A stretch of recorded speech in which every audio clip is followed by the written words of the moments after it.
Okay, so another video now. This is going to be the last three stages, well, the last four stages of the interior castle. And in the first video, we discussed, the first three stages of just beginning to enter the path in stage one, and possibly having a radical spiritual awakening as that happened, as we came into the spiritual path, but also possibly not having that at all and just having a very gradual sort of an awakening.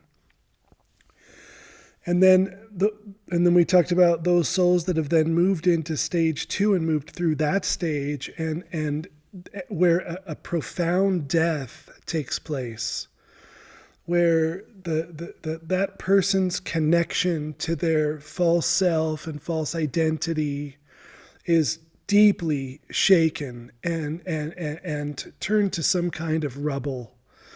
And these people still have plenty of ego, but the grip that their ego has on them is so much less on the other side of two that it's actually quite astounding. It's a very powerful shift that happens in stage two. And we talked about how that might take a number of years to complete. It could really take some time to happen. And that it also includes a deep healing of childhood wounds and trauma that can take quite a while for some people to walk through, because it's difficult. The feelings that come up are painful. They're sometimes confusing. We don't always understand what is happening. And then we talked about people who emerge from that stage and are now very different. They really are very different people. They're living on an entirely different footing. The further they get into stage two and then on into stage three, the more they are repulsed by who they used to be. And I wanted to just, mention, so kind of in that stage two and three, kind of in that general area, a couple of things. And one is I forgot to mention a really good way to tell if somebody has moved into stage three. If you were going to analyze yourself, is if you are one of those people that has very strong opinions and rigid ideas about how things ought to be, even if those opinions are based on research, if you have very strong opinions about things, you probably are not through stage two. Stage two really shatters any kind of certainty we hold in our reason and in our intuition and in our opinion. In my experience, just listening to people who've walked through that stage, it doesn't mean these people don't have opinions. But the grip that someone holds on their opinions and on their take on the way things ought to be, in whatever area they're involved in, parenting or workplace or political views or just whatever, the softening that happens to a person who gets through stage two is really deep and quite profound. And it allows a person, they've been wrong so often. If they've emerged through stage two, they've probably come through so many periods where God has shown them that they are just wrong. That the way in which we come to our opinions is oftentimes based on egoic motives that we didn't quite notice. But in stage two, God made it very clear that you've come to this position really because of your insecurity, or you've come to this position because of your judgment, or you've come to this position because of pride. And even if the position remains before and after stage two, even if the position is the same, the grip on that position, the rigidity of that position is diminished a lot. All of a sudden there's room, for other people. All of a sudden there's room for other perspectives. All of a sudden there's room for this to work here and not to work over there. All of a sudden things are softened immensely, and our little packet of capacities of intellect and intuition and creativity and and emotion and certain skills that we have aren't so special anymore.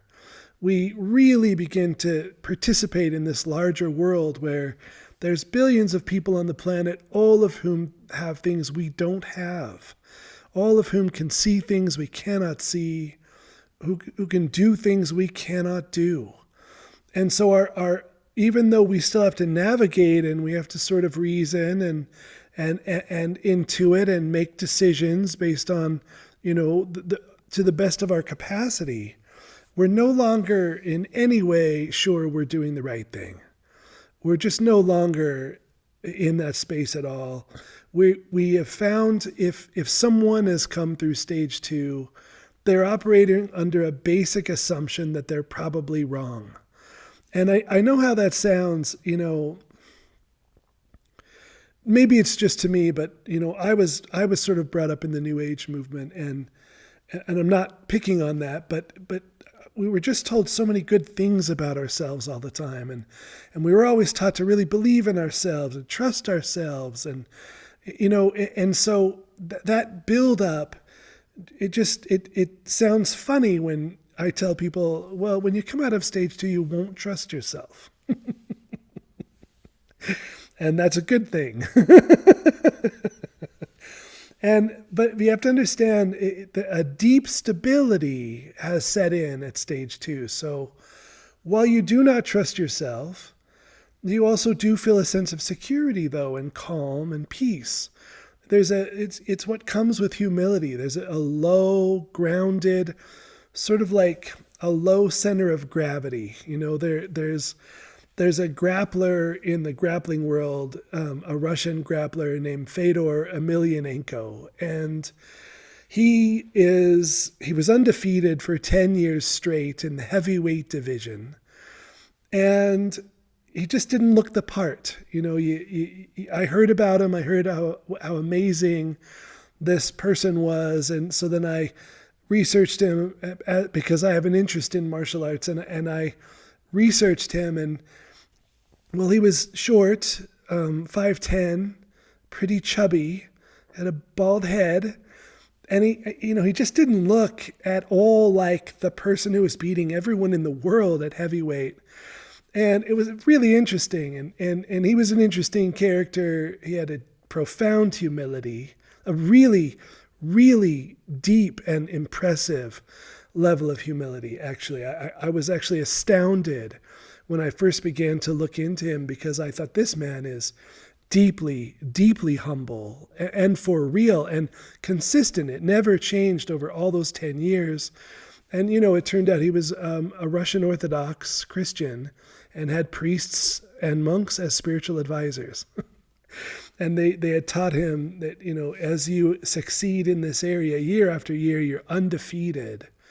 You've got to maintain this humility, and he was able to do that in a really deep way.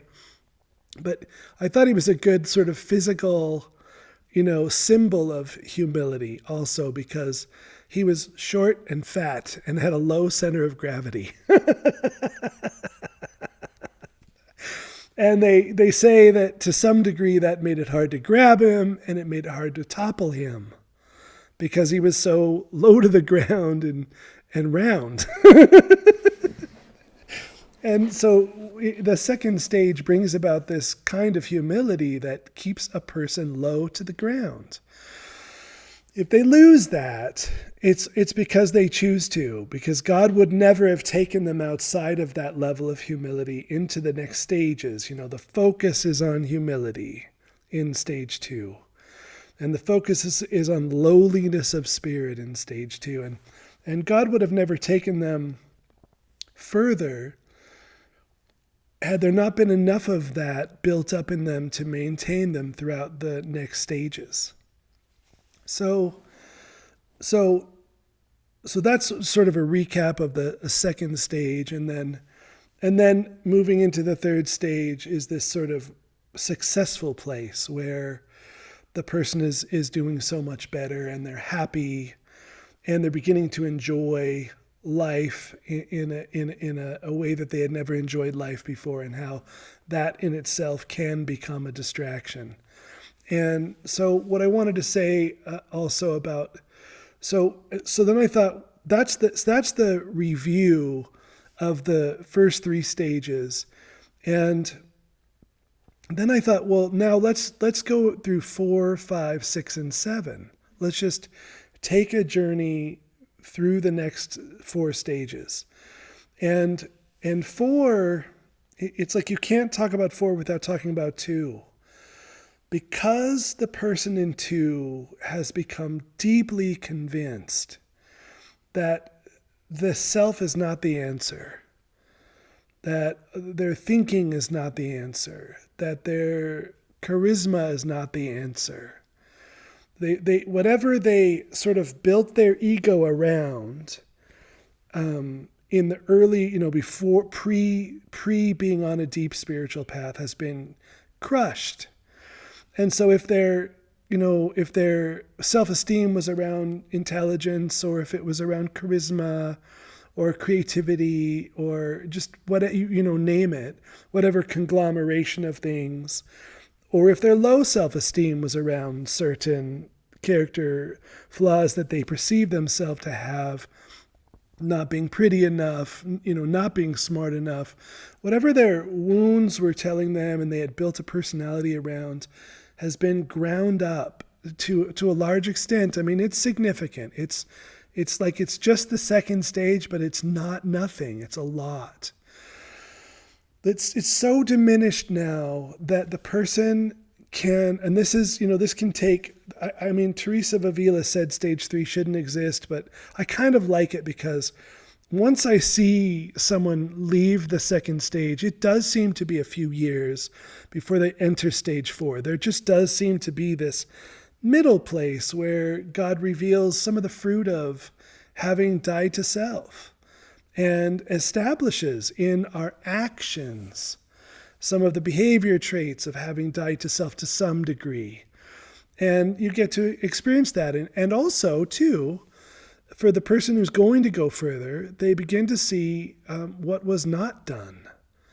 They begin to see that while it's easy to look back at pre-stage 2 and look like a saint, there's so much missing. There's a lot missing. And they begin to see that too and start thinking, well, there must be more. Last year I felt just how grateful I was to have died to self in this way. But this year I see I really need a lot more than that. And so it starts to dawn on the soul that they need more God, that there's a lot missing, that as much as that healing helped so deeply, and as grateful as they'll be forever for it, there's a lot more that needs to happen. And since they have died to self to such a deep degree, they know they can't figure it out or create it. They know that. They know they're not going to create this change. And probably they don't even try. They probably don't even try. Because now they know that the solution is not rooted in them. The healing that happens in stage 2, when you come out of it, you know you didn't make it happen. Qualities drop into the soul that aren't even sought after. Qualities are dropped into the soul from God into the soul that you don't even want until you get them and see their value. It is really obvious coming out of stage 2 that you didn't bring yourself through stage 2. That there was an intelligence, a loving intelligence that brought you through this healing and saved you from yourself. That that's clear. So then the soul begins to see it has deep need of more spirituality. That there's still glaring egoic problems. There's pride still. Now maybe there's spiritual pride. Now, a lot of times people in stage 3 know everything. And they're not that teachable because they know everything. They've come so far and they look around and people aren't where they are often. So now they know everything. So then there's pride that builds. And also, and I said this in the other video, but if you compare yourself to where you were, you always look great if you're growing. We have to be really clear that our destiny and God's will for us really is union with God. It's union with God and it's enlightenment. So then if we compare ourselves to Jesus, then we look very dim and lacking in so much. So the person who's going to look ahead and say, I'm not going to stop at stage 3. I'm not just going to sit around, enjoying the good life. I'm not going to. Here's an example Teresa of Avila gave. She said if a wealthy person who has enough money, and they still work, but they have all the money they really will ever need. A wealthy person who has enough money, who is given the opportunity to make more money, but it won't really take a lot more effort. She said that person can take that opportunity and make more money. It will not keep them from going further into the higher stages. But she said if a wealthy person who has enough money has to work and toil to get more, and they do, that person will never reach stage 4 or any of the higher stages. So, and that's just, money as an example, but it could be lots of things, right? It could be a person who enjoys a certain, position within the community, maybe a certain level of recognition, possibly. And if something comes into their life that would put them in a position to be more recognized by the community, and it was a true good, they could, and the motive for doing it was to really do good in the community, for real, if that's the real reason, that wouldn't keep them from entering union. But if they had to toil and take on a bunch of activities just to be more known, then that's a distraction big enough to keep them from union. And so it's at this stage 3, where you have a certain level of good that has been dropped into your lap, and it's really been a spiritual good that's been dropped into your lap, but it's affected your physical life. If the good that has come into your physical life and the want of more of that good it drives you, you will not enter the 4th stage. So we look past that and we say, it's really seeking after God that got me into this good place. So I should seek after God to get into the next good place. So the soul that begins to look forward, to look ahead, begins to carve out more time for prayer and meditation. And I said this, but so here's what it's like in stage 4. The person in stage 4 knows for sure that they want union with God and that they're not going to trade even the good, excess activity in the world for it. They're not going to do it. They've decided, no way. I will not just get caught up in this level of good and allow that to keep me from going into the much higher, brighter, and greater good. I just won't do it. Not doing it. No way. I'm going to go forward. Well, what got me to stage 3, the soul might say? Prayer and meditation and self-examination and attendance to my spiritual community and relationship with my spiritual director. This is how I got there, and I want to go further. And so what that person will do is they'll just begin putting a little more time into those same activities. And most importantly, the prayer and meditation. We have a relationship with a personal God that knows and loves us and that we know and love. And so now that soul is so much less egoic, they're so much cleared up that they can go sit in the dark for a couple of hours and really, truly enjoy being with God in that space. And they don't have to be mystical to be enjoying this. Just their own sense of, I just went into my inner room and closed my inner door and shut the world out. and went into this secret place and spent an hour or two with God, that is satisfying to a person at stage 4.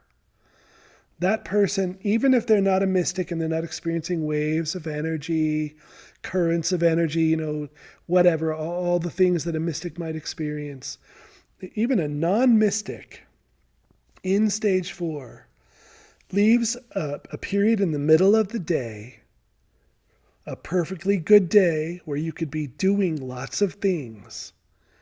They leave that period of an hour or two alone with God, deeply satisfied, having spent time with their greatest love. And I've heard some monks discuss this as a sacrifice in the sense that in stage 3 you might not feel that way, but you don't get to 4 unless you do it. And so a carving out of a little more time and a little more time is dependent on your station in life. If you're a single mother, a little more time looks very different than, a person who has no children, doesn't work full time, and lives alone. Obviously, that person could give more time to that prayer than the single mother or the single father working full time, raising kids. So it's not about the amount of time that is spent. It's that when there is time, that time is spent. And, the first 3 stages of prayer can be, they can be nice and satisfying, but it's also true that people sometimes struggle in those stages and don't really love their experience of prayer per se. They like the result it produces in their life. They like it better that they get along with their kids better. That's wonderful. But the actual time spent in prayer maybe isn't that satisfying. But in stage 4, a lot of self has been lost. So now we know it's about God. A soul in this stage knows it's about God, knows it's all about a relationship with God, and that is the good that they seek. And, they're probably not thinking much about the promotion that could come around. I mean, they're probably not that interested in the promotion. I mean, they'll take it if it comes, but they're okay. They don't really care about that. When their thinking in stage 4 is running free, they're thinking about how to get closer to God and the delights of God and the goodness of God and gratitude towards God. And what so if they're mystical, they'll begin to experience a lot of energetic experiences with God in this stage. I wouldn't say super intense, but deeply meaningful, energetic connections with God that feel very, very real. And sometimes when people enter the second stage, they'll say, God feels so much more real to me. In the 4th stage, that happens again in a much deeper level.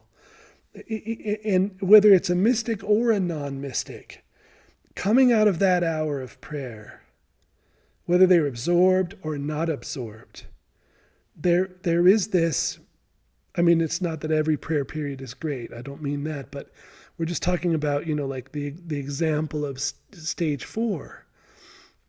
They come out of that prayer very satisfied, having spent time in meaning and in depth with their love.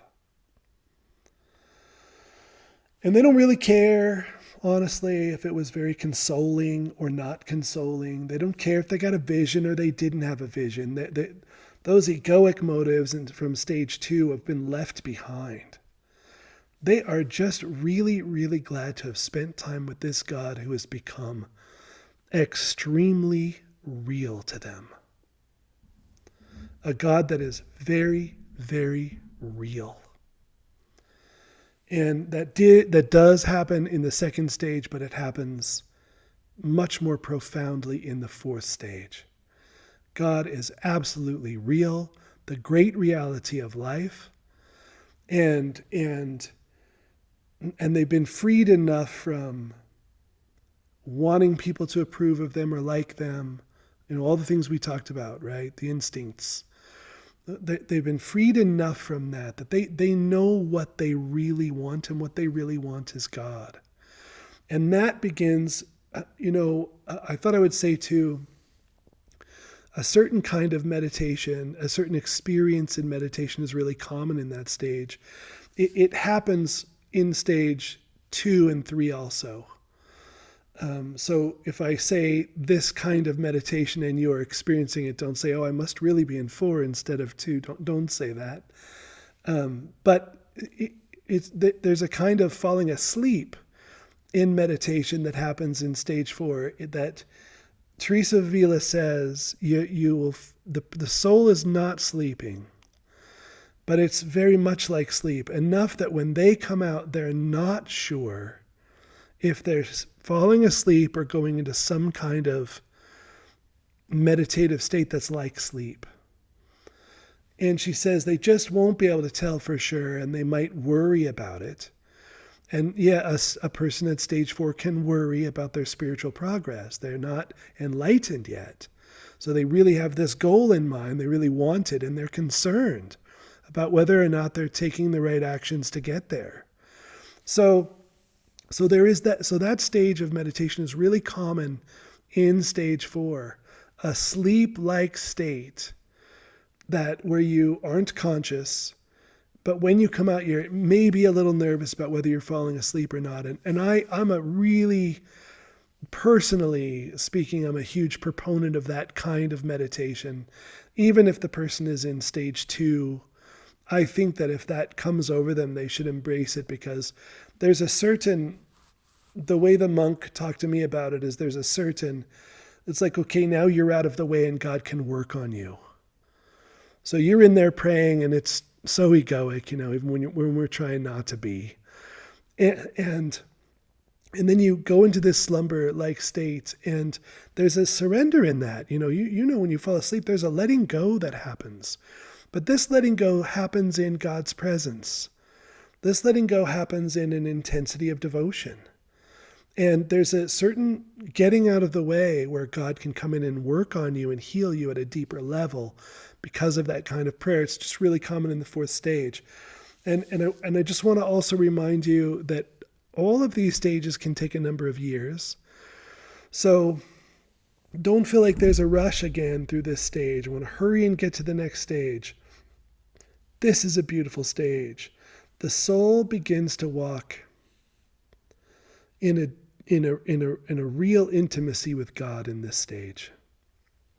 And I have to say a caveat about that also, because it's really important for those of us who have active lives. So you work 8 hours a day, almost certainly. And you are busy at work. Let's say your job is quite demanding. You may notice God's power. Excuse me. You may very well experience a nearness to God sometimes throughout the day, but it's also possible that you're just so absorbed in activity that you don't really have time to notice that.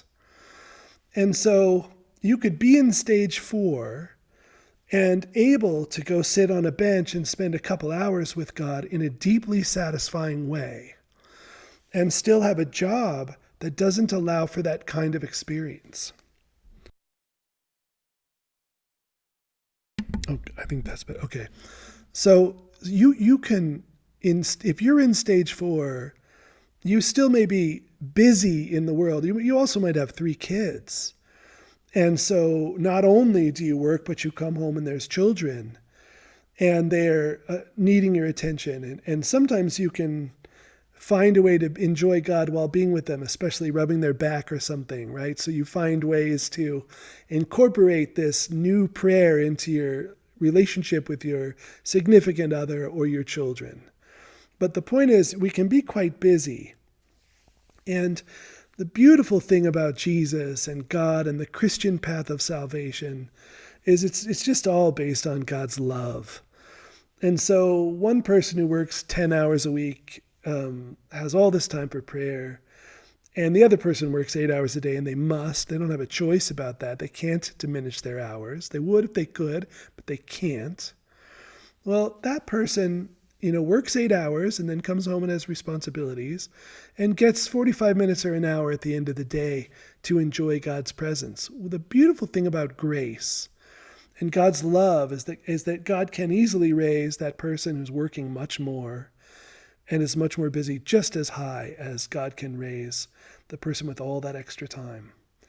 And that's the beautiful thing about grace and God's love, is it's just like, well, God just looks at the person and says, I get your position.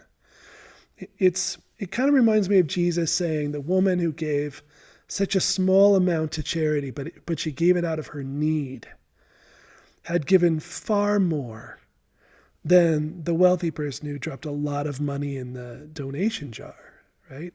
So it's like that with this. The person who gives us the small amount of time they have has given more than the person who has an excess amount of time and gives more minutes-wise. And so it's like the way God measures things is not the way we think about it. It's the way you would think a person would, a loving person. I see Johnny over here is working very diligently for this. Yes, he doesn't have as much time to spend, but in his heart, he wants it so much. And then I see this person over here has a lot of time. They don't spend very much time with me. Who has more merit?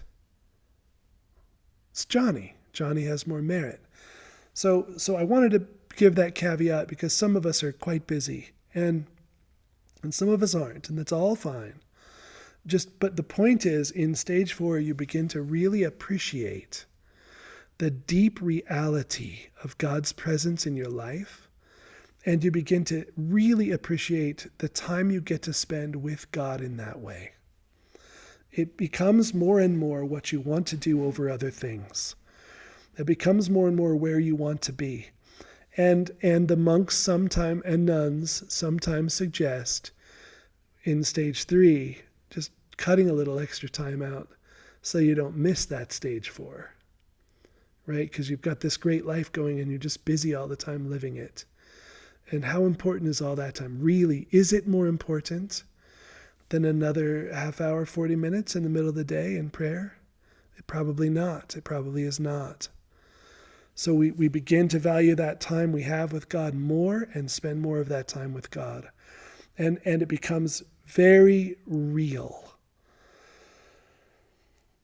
The monk that I work with personally, I don't know, I don't really ask him certain things. I don't say, are you a mystic? I don't ask that. If he doesn't volunteer his experience with me, I'm not asking. That's just my way. But from what I can gather from him, he's mystical, but in a very unusual way. And one of the things he told me is that he doesn't feel God's presence. And I said, how do you know? How do you know you're with God then? And he said, my interactions with others are always smooth. And I don't know if he said always, for sure. I don't remember the exact language, but the impression I got in my experience of him is that it's always so clear, so clean. And that's a sign of advancement. And so someone who's not a mystic, they'll sense in some way that they're in stage 4 much closer to God. They'll know they're closer to God than they were in stage 3. But the evidence, the proof of that would be just looking at their interactions with others and how much more holy they're becoming, how much more loving they're becoming, how much more wise they're becoming, how much more balanced in their interactions they're becoming, how much more clear they're becoming, healthy with others. These are the proofs. These are the only proofs, by the way, for Christianity. No one cares if you have visions, frankly. I mean, it's great, but no one cares at all unless your life matches that. I like that hard-nosed sort of practical spirituality. I think it's the only true measure. Because otherwise, we're looking at this sort of fantasy world that doesn't affect real life, and that's no good. It's got to affect daily life. It's got to affect the ones we love, or it isn't real. Okay, so that's stage 4. God becomes so much more real. And the soul begins to see, this is all that I want. The good life that the going through the second stage gave them starts looking like the bad life, starts looking like the life they want to leave to go further. And they start to spend more time with God, more quality time with God, and more deeply. And if they weren't going into this sort of sleepy absorption state, they begin to. And because there's a more of a loss of self. They're not hanging on, thinking if I'm not doing it right, it won't happen. They know that's not the case. And they're trusting God so much more. They've been able to dump a lot of ego. They're trusting God so much more that's it. That's what they wanted. That's what they're doing. That's all they care about. And that's stage 4 in a nutshell. I reserve the right to do an addendum to these videos and add things I miss. I don't have an editing capability. Every video is shot from start to finish, no editing. If I botch one, I just start over. And so that's why I leave some mistakes in, because I'm not going back and doing a full hour of fixing a mistake. I'll just leave it there. So that's stage 4. And then you go to stage 5. And stage 5 is just a really profound deepening of what we just said in stage 4. You could almost just use the exact same language and then just say, but now it's 3 times as much. So there's this nearness to God happening, and it's way more near. If the person is going into that sleep-like meditation, now it's way deeper, and when they come out, they have no doubt they have not been sleeping. Sometimes there are these touches with God that happen in that sleep-like state, absorption they call it, or spiritual sleep and absorption. And sometimes the soul will go into that, and that you know nothing when you're there, or you wouldn't be there. You don't even know you're there until you come out. You can't know you're there, or you're not there. But when you come out, you can say, "Ooh," you can reflect and say, "I was in this thing, this place," and the soul can be so rocked by God's power coming out of that stage that it is spooky. There's a lot of juice coming in the soul at that stage. And that you don't really maybe notice it while you're in prayer and meditation. You might. There's certain visions that happen in that stage. There's the mystical parts. But I wanted to keep this series of videos on what really matters. And what happens to a soul in that stage is they get on fire for God. And it's no joke now. In stage 4, they loved God more than anything. But it was a gentle love. And now it becomes a fierce love. There's a fierceness and a singleness of purpose and a real weight and strength behind the devotion that was never there before. And nothing is going to budge it. And nothing is going to get in the way of that soul from coming into union with God. Nothing is. And when they're in prayer, they're absorbing a lot more of God's power. And so their will is now capable of acts of the will that it was incapable of before. It could want God before, but now it can want God with a burning intensity. I don't mean a cranked up sort of emotional intensity. We're not talking about emotion. We're talking about the actual fire of the will, the intensity with which you want something. And remember, it's wanting God is sort of the only requirement for having God on the Christian path. God wants you. And once you say, I want you too, okay, good. That's all I've ever wanted from you, Clinton, is just to let me bring you in. So thanks for finally wanting me. Well, stage 5 is where the soul starts wanting God, not as much as God wants the soul, not yet, but man, in stage 5, the soul wants God a lot more. And it is hot desire for God. There's heat in it. There's an intensity that is, I remember somebody, I can't even remember who it was, but Somebody said, zeal for my country keeps me warm. And in this stage, zeal for God keeps a person warm.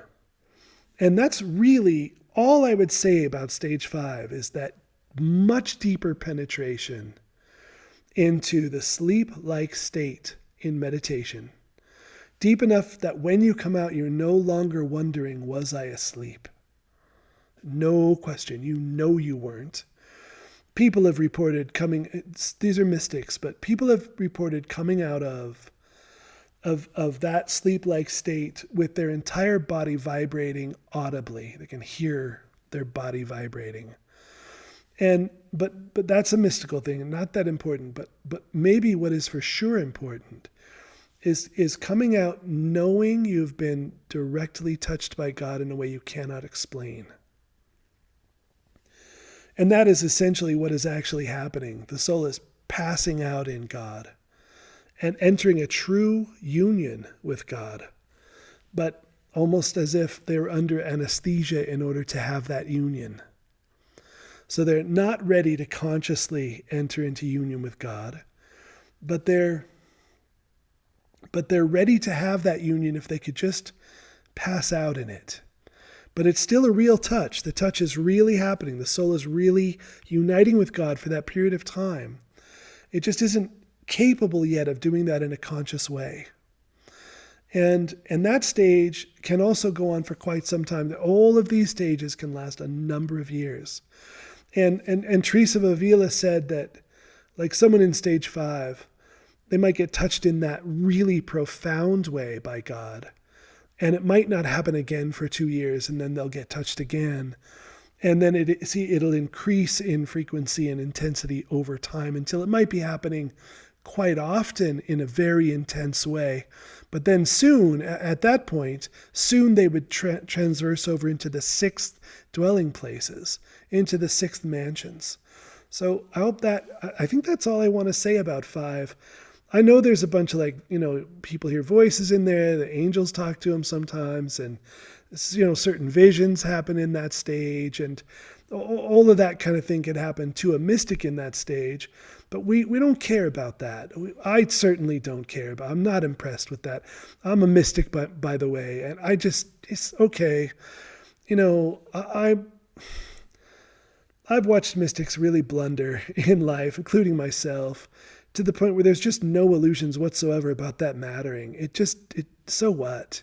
So what really matters, right? They've been touched directly by God, and they know it. They can't remember. They couldn't tell you what that touch was. But when they come out, they're changed by that touch. In fact, Teresa of Avila says stage 5 is like going into a cocoon and coming out a butterfly. It is a radical change. It's sort of like the much more intense version of stage 2.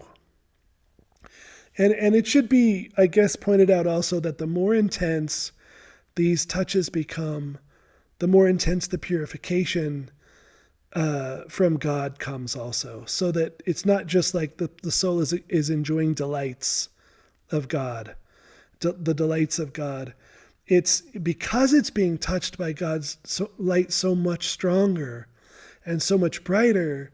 And even though it's sinning way less than, people in stage 5, they're not going to commit like a sin that they know is against God's will. They wouldn't do it. I should have been saying that all along. In stage 3, they still will. Stage 4, they will, but way less. In stage 5, they're not going to do it. They just would not sin. They're going to sin, but they wouldn't make a choice to sin. Like, this is against God's will, but I'm doing it anyway. No way would a person in stage 5 do that. They won't do it. We know they sin, but never on purpose and never by decision. No way. Even small things, they would say, why would I do that? I don't want it to hinder. They've come to see that all of that self-choice is what's dragging them slow into union. In stage 5, there's no time for slow. They don't want slow. They don't want to waste an afternoon or 20 minutes on something that isn't union with God. They don't want to do it. No time for any of that. I'm going to meet my love. And that's the way a person at stage 5 experiences life, according to Teresa of Avila and many other saints, obviously. So there's a burning passion there. And then I guess this is my language. I hope it's okay, but so then what happens? There's this smoldering fire that bursts into flame in stage 6. And stage 6 is 5, tripled again or quadrupled. It's the same thing. Only now there's a ton of God's power coming into the soul and touching the soul. And if they're mystical, then this is the period where it goes into raptures. They might see blinding white light. And so now when they pass out in prayer, they're still probably hitting that sleep-like state often. But then in addition to that, they're entering into this kind of touch without passing out. And it's blinding white light sometimes. But it doesn't have to be light. It can also just be the intensity of that infinite light of God just burning and bursting into the soul. There can be quite profound awakenings in consciousness and love. A very intense and powerful awakening of love, a deeply supernatural kind of love that transcends, in fact, one of the things that happens in stage 5, according to Teresa of Avila, is people stop being so danged reasonable, right? Like, in stage 3, 4, it starts to change, but in stage 5, you're just not going to be reasonable about your devotion to God anymore. The part of your mind that said, well, yeah, you should go into union with God, but take it easy. You just got to live your normal life too. That goes away in stage 5, and it is gone in stage 6, and it is utterly gone in stage 6. It's unreasonable now. Now this soul is lit with a kind of fire and intensity and love from God that they've never in their lives lived on this level. And even if they're not a mystic, they are operating on a completely different level than they've ever been operating in any of the other previous stages. And it is God and God's will and God's love that is motivating a person at stage 6, and it is nearly all the time. That's what stage 6 is. And there's also, John of the Cross has another schema, another map for the same sort of process. And in that stage, he talks of another night, and Teresa of Avila talks of another serious trial that happens at this stage. And it's worth mentioning that there's a period sometimes in this stage where God can seem to withdraw from the soul and leave that soul utterly destitute and absent. And also, though, the deeper roots of the rebellion in the soul against God are brought to the fore. But this time, if it's completed, if stage 6 is completed, it is utterly healed, so that there is no more rebellion in the soul against God. There's none. It simply gets removed, and there is no resistance to God's will anymore in the soul at all. It just leaves. And in its place is this burning desire to do God's will. But it could be an unbalanced desire sometimes. It could be quite intense and, spurious, but it's completely sincere and real. And if the person is a mystic, they may be passing out sometimes. I witnessed a woman in this stage once at a retreat I was at, and she was just neat. She was in that stage. She wasn't in that stage permanently, but she was in that stage at the retreat. And the power going through her was so strong that she couldn't not make funny sounds. And she was so embarrassed. She was she didn't want anyone to know. And I think that's a good sign, because wouldn't some people in a lower stage want everyone to notice, right? That, look how on fire I am. She didn't want anyone to know. She made me take my shirt off and cover her head so that she dared to walk out. And while she was walking out, she was making sounds. She couldn't stop making, oh, like, the power would wash over her, and she kind of like say, there's all this power, and she's sort of like half passing out in the power. And although she wasn't at stage 6 in her life, she was at stage 6 in that period of time. She was having a peak experience in that stage, quite intense. And it was just neat to see. So that's the stage 6. There's so much more power, but a non-mystic might not feel it in that intense of a way. But so what? What would the result be? Well, the result would be that they never, ever, ever want to sin again. They don't even want to. And on top of that, they're burning to do God's will. But more importantly, they're now operating in God's love. They're now operating in a completely transcendent state of consciousness that is totally different. They're not concerned with the things of the world. They're not concerned with the concerns of the world. They're not concerned with the desires and the goods of the world. They are living totally in this spiritual plane now. And not totally, because 7 is where it happens totally. But 6 is where it's like, that's it. We're going to do this now, and we're going to do it all the way. And the false self that God did not create, that was formed through life experience, is dead. It dies in this stage. Sometimes there's a very dark moment or period when it dies, but it dies utterly in this stage. And all the way. And then the soul emerges in stage 7. And Teresa of Avila didn't have a lot to say about stage 7. I mean, she says some things, but she just didn't know how to say it, because she said a couple of things. One thing she said is, if I tell you what it's like, you would absolutely not believe me. So what is stage 7? Well, so we're Christians. So we're disciples of Christ. We want the enlightenment Jesus had. Jesus was all the way enlightened. And I mean, his enlightenment makes Teresa of Avila's enlightenment look, very small. He was as enlightened as it is possible to be. And he was in total union with God, complete and utter union. And so what happens to the soul that allows Christ to complete his work in the soul is they're brought into complete and utter union with God. But it's that typically Christian way that Jesus demonstrated and his disciples demonstrated. So that means, unlike Eastern religious traditions, where sometimes there's a total loss of self, like a complete unawareness of self, that isn't what happens in Christian enlightenment. The person is still aware of being an individual. Now, they might forget their individual nature for periods. In fact, they say they do. They really just don't care about themselves anymore, but in a really good way.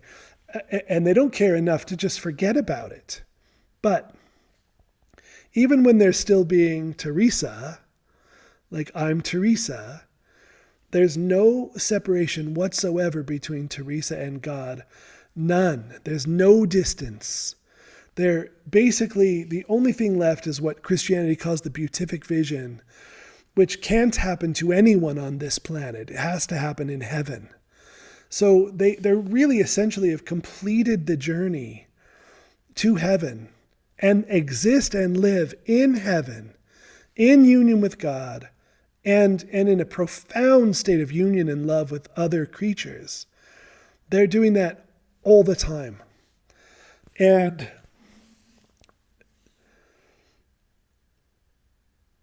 one of the things Teresa of Avila says, and John of the Cross says also, is that this soul now has everything that can possibly be had. So if you think of raptures that come, rapture is just, God's power pouring on you so intensely that you sometimes explode into it, and you could merge with the whole universe in a stage like that. So raptures come. angelic visit. I mean, an angel came down and stabbed Teresa of Avila in the heart with a spear, and it pierced her heart and awakened her to divine love at a lower stage. You hear of people having deep visions of Jesus, where Jesus comes and converses with them and speaks to them, sometimes taking them up into heaven and showing them things. And you can think of all the different graces and subtle touches of love and kindness and power and joy and creativity that God it confers upon a soul in the stages of 4, 5, 6, and 7. You can think of all of that happens, and anything you could think of now that I didn't mention. There's so many favors and powers that God can grant a soul. Teresa of Avila and John of the Cross both say that the soul has all of that all of the time in its fullness. All of it. All the time in its fullness. Now it becomes general, so that you don't see an angel stabbing you in the heart, right? You don't maybe experience yourself unifying with the universe and seeing stars and planets around you. You don't, but you are experiencing the good of all of that all the time, and the soul knows it. So much so, the monk that I work with said, a person in that stage, if Jesus Christ walked in the room, they wouldn't even look up. And that sounds almost sacrilegious to some people, I've noticed, when you tell them, but that's one of the things they already have in its fullness all the time. Right? They have all of that all the time. Everything that can be had, all the favors, all of it, all the time, they have it. They're utterly secure in God.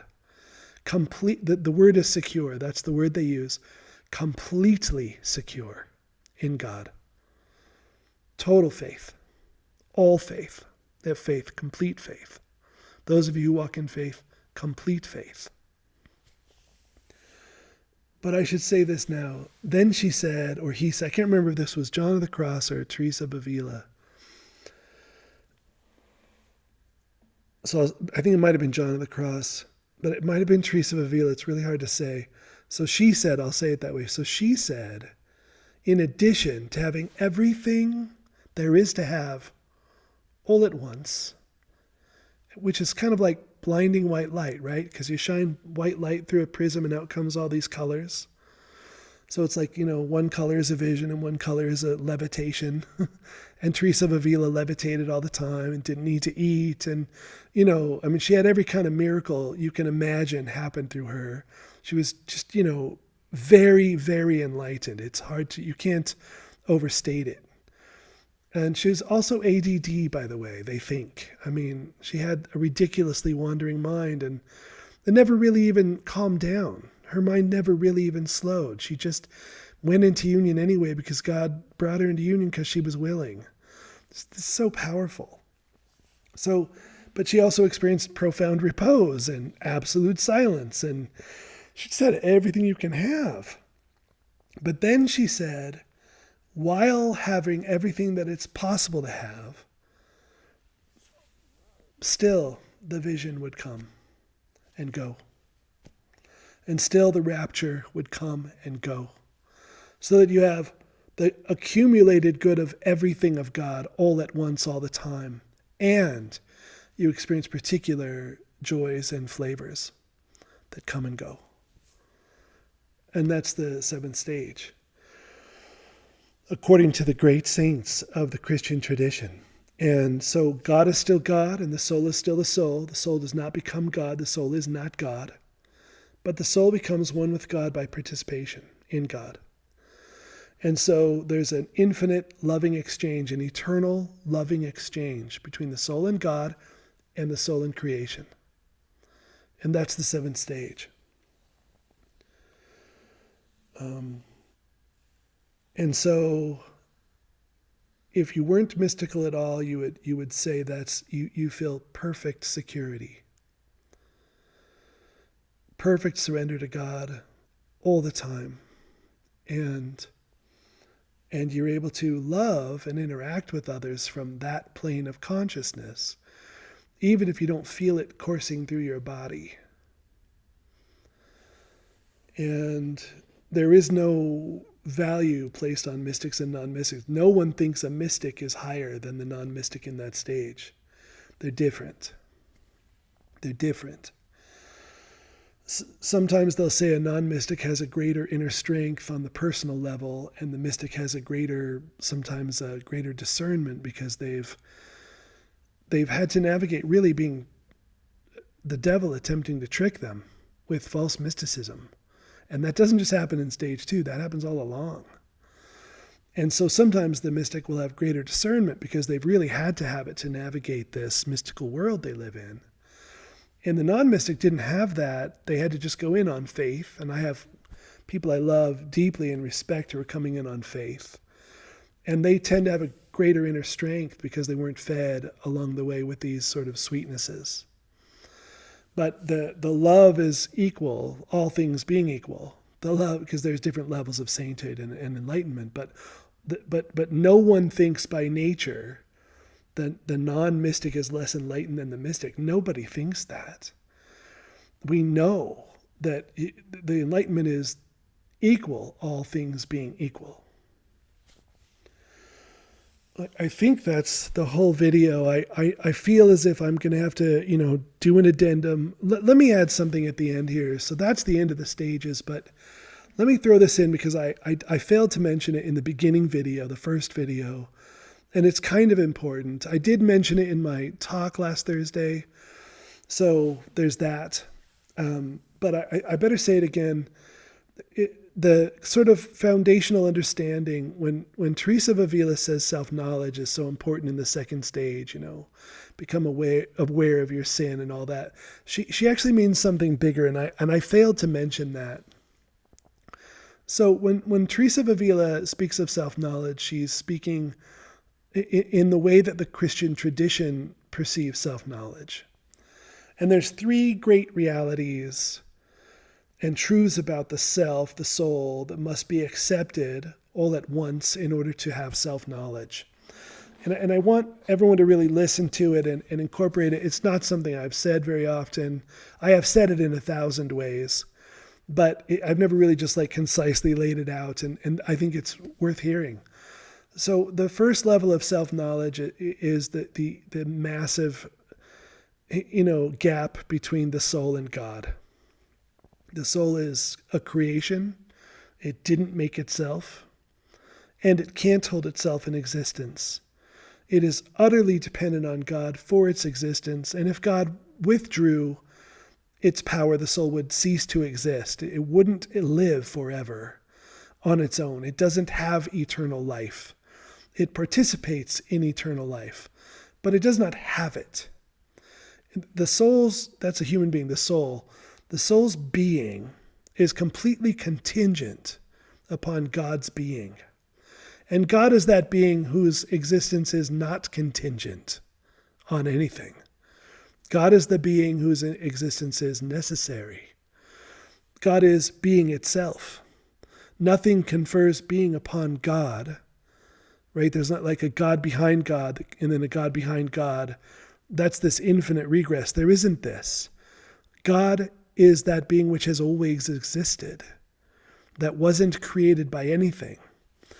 And there's an infinite gap between a being that is created, who does not have its own existence or eternal life, and did not make itself, and cannot hold itself in existence, and a being who can. There's a massive difference between those two. This is to be meditated upon for Christian saints, people who want to become a saint. You can't get Christian humility. You can't get it without that element. If you are God or going to be a God, you probably will never taste Christian humility. It's not just a belief system. This is an important piece. If you're going to be a God one day, you will never know the humility that Teresa of Avila is talking about. If you are God, if you think you are God, you're not ever going to know the humility that Jesus spoke of. You're not.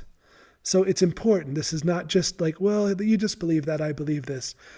If we want what Jesus had, we got to take his road, and this is his road. So that's one element, okay, of sort of self-knowledge. And then the next level of self-knowledge, and the language comes from Teresa of Avila, but not the concept, is that the soul is beautiful, absolutely gorgeous. And she, the image she was given by Jesus is this, diamond or crystal mansion with 7 dimensions to it and many rooms. And in the center is Christ, and Christ lights up the whole entire place, and it's beautiful. And every room is a quality and a value and a capacity for relating with God in various ways that are just unknown to us. We have no idea the great majesty of our soul and the great beauty of it and the great dignity it is to have a soul that God created in this way. And that is, the second major piece of self-knowledge. And I want to hurry and go to the third, but just to contrast it with the second and a little bit the first. But the third level of self-knowledge is the knowledge of our sin. The knowledge of all of here's this beautiful palace God made. That's the soul, your soul. And there's not a single flaw. I mean, there might be cracks all through it, but it's gorgeous because it reflects the light in these beautiful ways. And, but there's no flaw. God made this soul with this capacity for perfection. And it magnifies God, right? Like God's light shines in it, and then the soul turns it into this beautiful color. And it's unique to each soul. There's gorgeous beauty in it. There's all these lenses, right? This crystal walls are all lenses, and this light is shining through it, and it's incredible. It's God's light, but then it's changed by the soul into this other thing that God designed, and it's beautiful. But then there's, for us, unfortunately, on this world, the fallen world that fell from grace and is in sin, there's all, in our soul, there's all these mars in the walls, and muck and dirt and mud and problems that keep that light of God from shining through it in this beautiful way. And those things are pride and lust and avarice and jealousy and, the 7 deadly sins and all the sins that the scriptures teach us about. That is what keeps God's light from shining freely.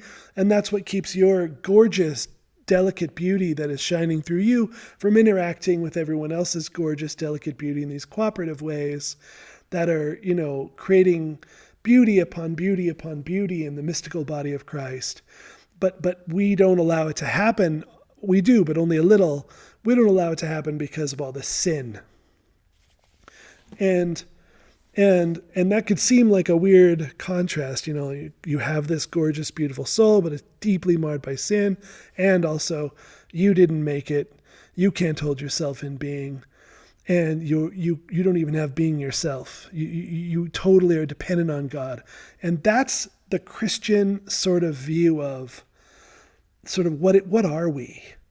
So we're these beautiful beings that literally house God. God lives in this soul God created, this living being that God created that's a soul. So God can live in it and shine through it. That's kind of amazing. And yet, and at the same time, there's an infinite, massive gap between God and the soul, and a permanent dependence. And that's why humility is forever, not just for a little while. The humility is that, I guess, like the most baseline quality that keeps a soul like permanently consented to God. Consented to what? Well, consented to God's will for you. What's God's will for you? Eternal life, eternal existence, eternal love, right? So that's God's will for you. And humility is that quality that remembers that eternal love and eternal existence and eternal life are not held by me. I don't hold them. They're in me.